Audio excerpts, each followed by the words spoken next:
దేశంలో సంచలనం రేపిన neat paper leakage వ్యవహారంపై రంగంలోకి దిగిన సీబీఐ కేసు నమోదు చేసింది. బీహార్ కేంద్రంగా జరిగిన లీక్ ఆపై గ్రేస్ మార్కుల ఇష్యూపై నిగ్గు తేల్చనుంది.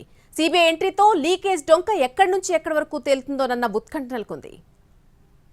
దేశవ్యాప్తంగా సంచలనం సృష్టించిన నీట్ పేపర్ లీకేజీ వ్యవహారంలో కీలక పరిణామం చోటు చేసుకుంది. కేంద్రం ఆదేశాలతో రంగంలోకి దిగిన సీబీఐ కేసు నమోదు చేసింది. నీట్పై వస్తున్న ఆరోపణలపై సీబీఐ పూర్తి స్థాయిలో దర్యాప్తు చేయనుంది. బీహార్లో జరిగిన లీకేజీతో పాటు గ్రేస్ మార్కులపై సీబీఐ దృష్టి సారించనుంది. నీట్ పరీక్ష లీకేజీపై కేంద్ర విద్యాశాఖ ఇదివరకే ఉన్నత స్థాయి కమిటీని వేసింది. పరీక్ష ప్రక్రియ, నిర్వహణలో పారదర్శకత, నిష్పక్షపాతంగా నిర్వహించేందుకు సిఫార్సుల కోసం ఇస్రో మాజీ చైర్మన్ కె రాధాకృష్ణన్ అధ్యక్షతన 7 సభ్యులతో కూడిన ఉన్నత స్థాయి కమిటీని ఏర్పాటు చేసింది. ఈ క్రమంలోనే పేపర్ లీకేజీపై దర్యాప్తు చేయాలంటూ కేంద్రం సీబీఐకి ఆదేశాలు జారీ చేసింది. దీంతో రంగంలోకి దిగిన సీబీఐ పేపర్ లీకేజీపై ఎఫ్ఐఆర్ని నమోదు చేసింది. వైద్య విద్యా కోర్సుల్లో ప్రవేశాలకు నీట్ యూజీ 2024 ప్రవేశ పరీక్ష మే 5న జరిగింది.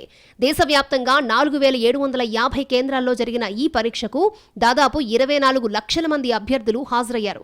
జూన్ 4న ఫలితాలు విడుదలయ్యాయి.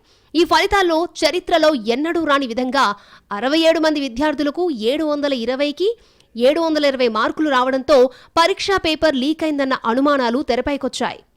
దీంతో తీగలాగితే డొంకంతా కదిలినట్లు నీట్ పేపర్ లీకేజీ వ్యవహారం బయటపడింది. లీకేజీలో నిందితుల హస్తం ఆరా తీయగా బీహార్ కేంద్రంగా నీట్ పేపర్ చేతులు మారిందని తేలింది. మున్నాభాయ్ ఎంబీబీఎస్ సినిమాలో చూపించినట్టు ఎగ్జామ్ ఒకరికి బదులు మరొకరు రాసినట్టు తేలింది. దీని వెనుక సాల్వర్ గ్యాంగ్ హస్తమున్నట్లుగా తేలింది. పరారీలో ఉన్న నిందితుల కోసం పోలీసులు వేట మొదలుపెట్టారు.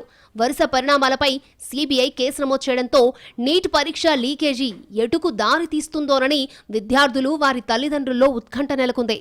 నీట్ అక్రమాలపై దేశవ్యాప్తంగా ఆందోళనలు ఉధృతమవుతున్నాయి. లక్షల మంది విద్యార్థుల జీవితాలతో చెలగాటమాడుతున్నారంటూ విద్యార్థి సంఘాలు నిరసనలకు దిగాయి. హైదరాబాద్, ఢిల్లీ, పాట్నా, లక్నో సహా పలు ప్రాంతాల్లో విద్యార్థులు ధర్నాలు చేశారు. భారీ ర్యాలీలు నిర్వహించారు. నీట్ రద్దు చేయాలని డిమాండ్ చేశారు. పోలీసులు వందల మందిని అరెస్ట్ చేశారు.